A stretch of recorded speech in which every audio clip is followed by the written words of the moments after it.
ताईंनी या ठिकाणी केलेला आहे। तर आज या ठिकाणी जो महिला दिन आहे, तर आपल्या देशामध्ये ज्या महिला पहिले त्या ठिकाणी होऊन गेल्या त्यामध्ये आपल्या राजमाता जिजाऊ ज्यांनी छत्रपती शिवाजी महाराजांना घडवलं।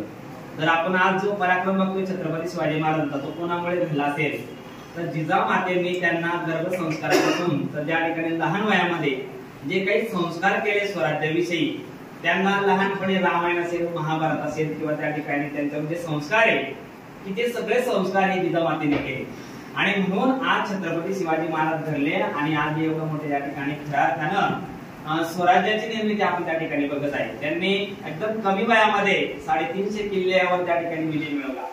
आणि म्हणून कुठल्याही पुरुषाच्या मागे आपली आई असेल किंवा बहीण असेल किंवा आपली पत्नी असेल, तिचा त्या ठिकाणी फार मोठा आपल्या प्रगतीमध्ये वाटा असतो। आणि म्हणून या ज्या महिला असतात त्या महिलांचं योगदान त्या ठिकाणी आपल्याला विसरता येणार नाही।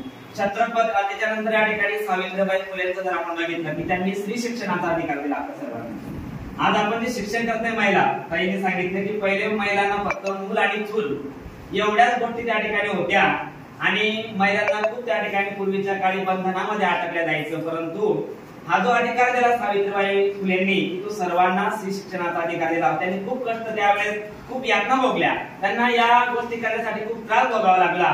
परंतु आज ज्या माता भगिनी मोठ्या पदावरती आहे, कोणी पोलीस आहे, कोणी डॉक्टर आहे, कोणी वकील आहे, कोणी इंजिनियर आहे, कोणी राष्ट्रपती आहे, तर कोणी पंतप्रधान आहे, याला सगळं कारण म्हटल्या तर सावित्रीबाई फुले की ज्यांनी तो आपल्याला स्त्री शिक्षणाचा अधिकार दिला। यानंतर अनेक त्या ठिकाणी स्त्रिया होऊन गेल्या की आपल्या भारताची पहिली त्या ठिकाणी पंतप्रधान इंदिरा गांधी, की त्यांनी त्या काळामध्ये ज्या काळामध्ये अक्षरशः त्या ठिकाणी एवढी प्रगती नव्हती किंवा एवढे साधन नव्हते, तंत्रज्ञान विकसित नव्हतं, त्या काळामध्ये एकदम चांगल्या पद्धतीने त्यांनी त्या ठिकाणी देश चालवलं, ते आपले इंदिरा गांधी या आदर्श त्या ठिकाणी माता भगिनी आहे। त्याच्यानंतर सरांनी सांगितलं की किरण बेदी की ज्या त्या ठिकाणी पोलीस क्षेत्रामध्ये त्यांचं नाव आहे, अशा अनेक स्त्रिया की ज्यांनी आपल्याला या ठिकाणी खऱ्या अर्थानं आपल्या देशासाठी त्यांचं योगदान आहे। आपल्या जे आपण जे भोगतोय आज या सगळे तंत्रज्ञान असेल किंवा या सगळ्या विकसित गोष्टी, त्यामध्ये सुद्धा माता भगिनींचा फार मोठा वाटा आहे। आणि म्हणून नारी की निंदा मत करो नारी दखल ती खान। खरं तर या ठिकाणी महिला आज प्रत्येक यशस्वी पुरुषा मागे महिलाचा फार मोठा वाटा असतो। आज एखादी मनुष्य फार मोठ्या पदावरती गेला असेल, त्याच्या मागे सुद्धा जर स्त्री जर चांगली असेल तर तो घराच्या सगळ्या गोष्टी सोडून त्या ठिकाणी तो समाजासाठी जर वेळ देत असेल, त्याच्या मागे सुद्धा एक चांगल्या महिलेचा हात असतो। आणि म्हणून या सगळ्या गुणांचा जर विचार केला तर या ठिकाणी महिलांचं योगदान फार मोठं आहे।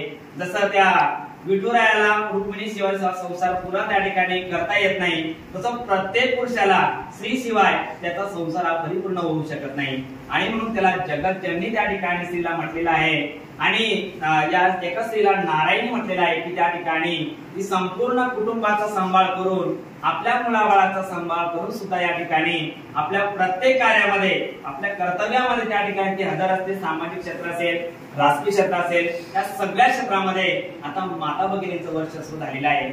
आणि म्हणून या जागतिक दिनानिमित्त या सर्व महिलांचा आपण या ठिकाणी पत्रकार दिनानिमित्त हा सन्मान ठेवला होता की नारीचे जर कर्तृत्व असतं त्याला जर आपण वाव दिली तर त्यांना या ठिकाणी अजून द्विगुणित होऊन त्या ठिकाणी त्यांचा आनंद, त्यांना चांगलं काम करण्याच्या ठिकाणी प्रोत्साहन दिलं जातं। तसे आपल्या या ठिकाणी या ज्या 6-5 महिला आपण या ठिकाणी बोलवलेल्या आहे की त्यांचं काहीतरी कर्तृत्व आहे, त्यांनी आपल्या समाजासाठी किंवा गावासाठी असेल, परिसरासाठी सगळं चांगलं काम केलं, अशा महिलांचा सन्मान आपल्या परिसरातले सर्व पत्रकार या ठिकाणी करत आहेत। खरं तर आपल्या परिसरातील जे पत्रकारांचा जर विचार केला तर हे सगळे पत्रकार सगळ्या सामाजिक क्षेत्रामध्ये नुसतं पत्रकारिता नसून तर सामाजिक जे काही घटक आहेत की ते चांगलं काम या ठिकाणी आपल्या परिसरातले पत्रकार करत असतात। आणि म्हणून की त्यांचा एक उदात्त हेतू आहे की आपण जे समाजासाठी चांगले घटक असतात, चांगलं काम करणार असतात, त्यांचा कुठेतरी सन्मान झाला पाहिजे असं आपल्या संपूर्ण परिसरातील पत्रकारांना वाटतं। आणि म्हणून या आजच्या या ठिकाणी जागतिक दिनानिमित्त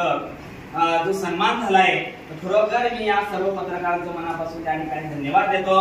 खऱ्या अर्थाने या ठिकाणी आज महिला बऱ्याच ठिकाणी म्हणजे त्यांना संरक्षणाची गरज आहे किंवा महिला त्या ठिकाणी आपण बघतो की काल परवा या ठिकाणी पुण्यासारख्या ठिकाणी फार मोठे काही गोष्टी झाल्या की महिलांना आजही अत्याचार थांबायला तयार नाही।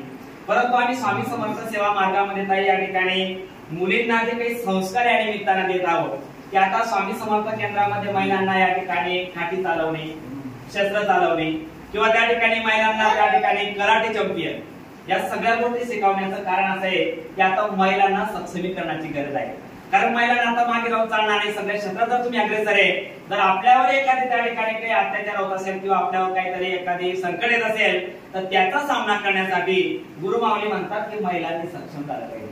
आणि म्हणून या ज्या काही गोष्टी आहेत त्या आपल्या मुलांना जसं आपण शिकवतो तसं मुलींना सुद्धा आज शिकवण्याची गरज आलेली आहे की जेणेकरून येत्या काही समाजावर त्यांच्यावर असे काही अत्याचाराचे प्रसंग येत असतील त्यावेळेस त्या महिला या ठिकाणी सक्षम राहायला पाहिजे. आणि म्हणून या निमित्तानं जागतिक महिला निमित्तानं आपण या ठिकाणी सांगू शकतो की महिलांनी सक्षम होणं गरजेचं आहे. आणि आता महिलांनी मागे न राहता त्यांनी त्या ठिकाणी आपली जी मुलं असतील मुली असतील त्यांना चांगल्या पद्धतीने संस्कार करणं ही सुद्धा काळाची गरज आहे. आपण बऱ्याचशा वेळेस मुलं सुशिक्षित करतो परंतु कुठेतरी संस्कार करण्यात आपण या ठिकाणी मागे पडतो आणि संस्कार जर झाले नाही त्याचा विपरीत परिणाम आपल्या मुलीवरती असेल मुलावरती असेल भावी आयुष्यामध्ये त्या ठिकाणी पडतो. म्हणून त्यासाठी योग्य काळी योग्य वेळी माता भगिनीने सुद्धा आपला मुलगा असेल किंवा मुलगी असेल त्यांच्यावरती योग्य असे संस्कार करणं ही काळाची गरज आहे. या निमित्ताने या ठिकाणी मी माझे 2 शब्द संपवतो.